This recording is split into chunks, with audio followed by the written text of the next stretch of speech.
Our next speaker, Adrienne Scheck. And Adrienne's very special because she was actually the co-principal investigator directing the project here.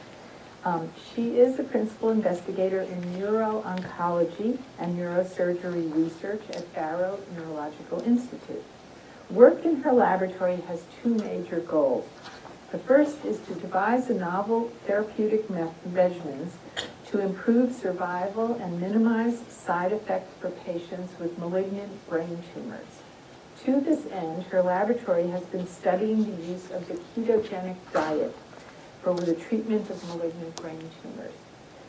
The second main goal of her laboratory is to identify markers that improve on the current methods of diagnosis and prognosis for this devastating disease. In addition to her love for horses, one of Adrienne's pet projects is directing a program that places high school students in research laboratories, her own as well, and give cancer biology lectures to area high schools. So please welcome Adrienne Scheck. Hi.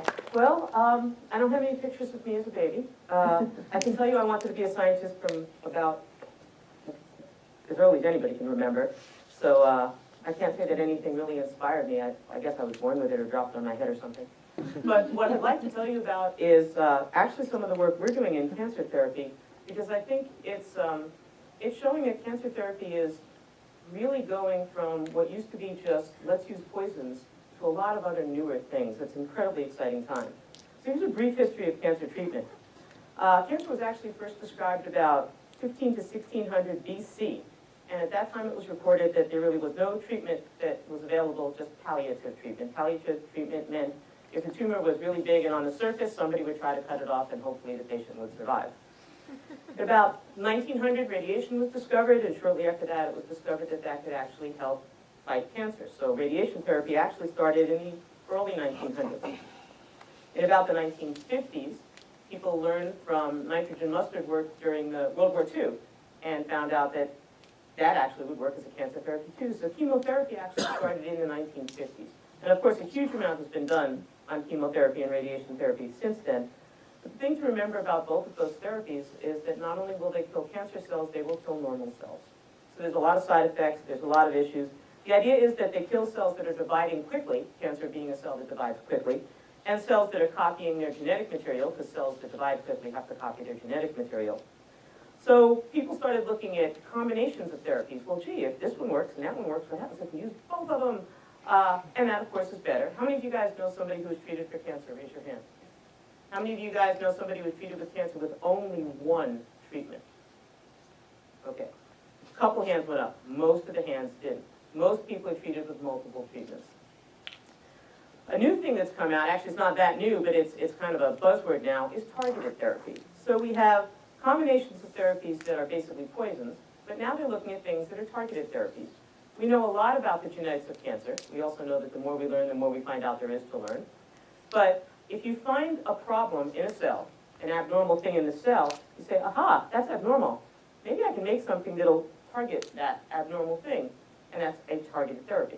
So if a cancer cell has an extra amount of a protein or a bizarre protein, somebody is going to come up with a way to actually attack a cell that has that bizarre protein, and that's a targeted therapy.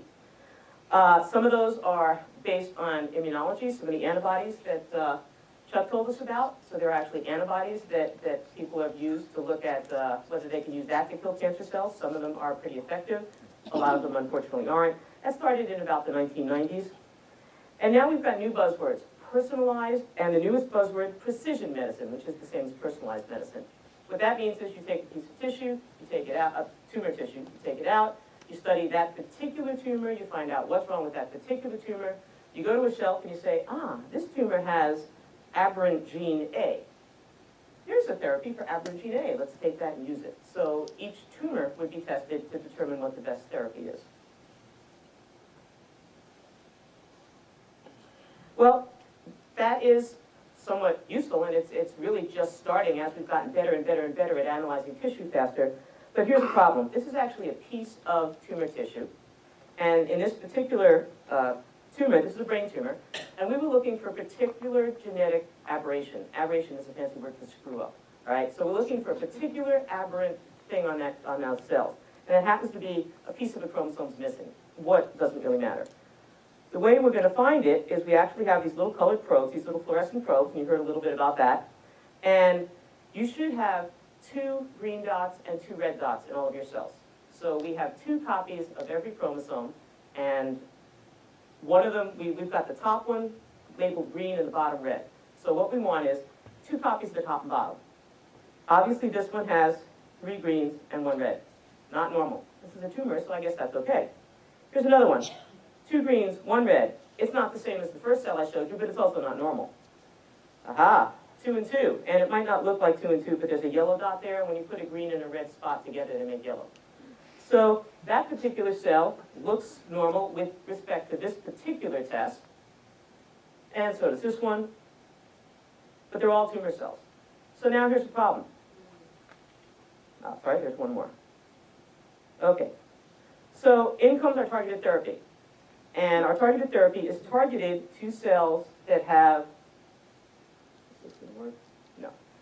The top right, the one where there's like 3 greens and 1 red, that kind of screw up, that's what our targeted therapy is targeted at. So we go ahead and we shoot our target, and it hits that cell and it kills that cell, hits that cell and it kills that cell, because those cells had the target we were looking for. But not all the cells had the target we were looking for. Are they tumor cells? Yeah, they're tumor cells, but the target isn't going to kill them.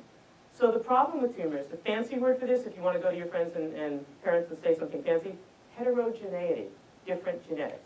When you look at a tumor, and you look at all the cells in a tumor, in a single person's tumor, you're going to find that the genetics of those tumors, tumor cells, are not the same. Another reason why we have to use combinations of therapies.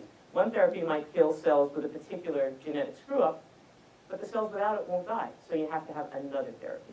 So targeted therapy is something that actually is a little bit more focused, but still isn't going to really hit all the cells. Well, something that is, all old things are new again, sort of a new idea in cancer is metabolism. It's really new. The guy who first explained it in about 1926, so it's obviously a very futuristic thing. But in fact, he explained it in 1926, and then everybody kind of forgot about it and looked at all the genes and things that were going on. It turns out that it's now, again, being considered a hallmark of cancer. And the thing about cancer cells is that they love glucose. They just love the stuff, can't get enough of it. They need energy. The glucose is used for energy. They need to grow fast. The glucose is not only used for energy, but it's used to make the parts that they need to make more cells. So tumor cells just love this stuff. So pretty obvious, and this was something that was tried quite a while ago, is if tumors need a lot of glucose, let's just drop the glucose and starve them. So they came out with some chemicals that could drop glucose in a person, and there were a lot of side effects. Why? Because our normal brain and our normal cells also happen to like glucose. So it's not really good if you get rid of the tumor and you also get rid of the normal brain. People usually don't consider that a good thing. So the question is, can normal cells use other things for energy? And the answer is yes, they can. They can use something called ketones. Go slow. So there is something called the ketogenic diet. This is not a standard diet. It is a very high-fat, very low-carbohydrate diet. You don't do it at home by yourself. You need a registered dietitian for it. It is safe because it is used for the treatment of pediatric epilepsy, interestingly enough, if the child doesn't respond to standard drugs. This is something that can help end seizures. In some ways, it mimics fasting. And it has been shown that fasting actually helps make some therapies work better. So just to recap, in a normal diet, carbohydrates, like breads and stuff like that, are used to make glucose. Glucose gives you happy cancer cells. Fats, on the other hand, make something called ketones. A normal cell can use ketones just fine, so you've got a happy normal cell. Cancer cells have screwed up metabolism. And because they've got screwed up metabolism, they cannot use ketones. So if you've got a lot of ketones but not a lot of glucose, you've got a very unhappy cell and eventually a dead cell. So we actually started looking at this, and we started looking at using ketones, which is just another energy molecule, like I said, with tumor cell growth. And this laser pointer is not working, but we actually have a model of cancer that we can use, and we can look at how fast the tumor grows. And if you look at the black line, that's how fast the tumor grew on standard diet, and the blue line is how fast the tumor grew on ketogenic diet. So the tumor is growing slower. We also, I do have to say that we use a mouse model of a brain tumor. I am an animal lover. I fall in love with these little guys. They do not suffer. We're very, very careful. You wouldn't believe the paperwork and all the things you have to do to make sure that there's anesthesia and things to reduce pain and all that stuff. So, so we do have a model that we can use. And the only thing you have to know about this graph, and I wish I had a working pointer, is that the faster the line drops, the faster the animals got sick from the tumor and succumbed, okay?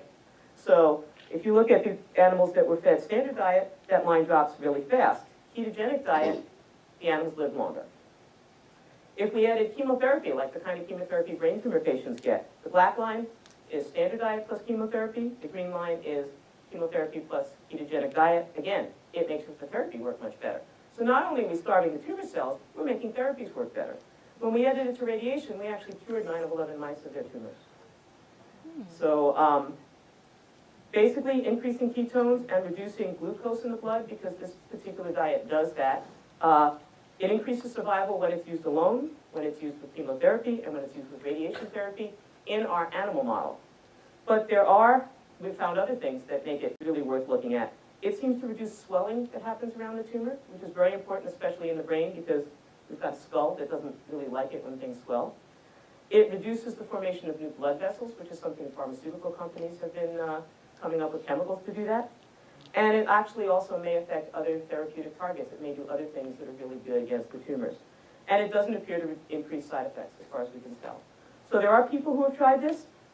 There's anecdotal evidence out there of people who have tried it. It looks pretty good. We actually, I'm thrilled to say, now have a clinical trial where we're taking people that want to do this, and there's a registered dietitian that's helping them do this diet along with standard therapy to see if it actually does help things work better. So instead of adding poisons or chemicals to a person to try to help with their cancer, we're actually just trying to change the body's metabolism and take advantage of something that was found out about tumor cells. Not only are there all these genes that are messed up and things that you can target, but something as simple as how the tumor cell uses glucose is something that can be targeted. Now, I didn't do this work alone, obviously. The reason I'm showing all this is I would like to point out in my laboratory, the first 3 people were people right out of college. In fact, Eric is now a graduate student, and I have lots of high school and college students in my lab, and they actually do some of the work. If I was giving a full talk, you'd actually see some data that they produce, even high school students. So education is unbelievably important. It's amazing what young people can do and what they think. And the one thing I'd like to leave you with that I tell all the young people in my lab is there is no such thing as a stupid question.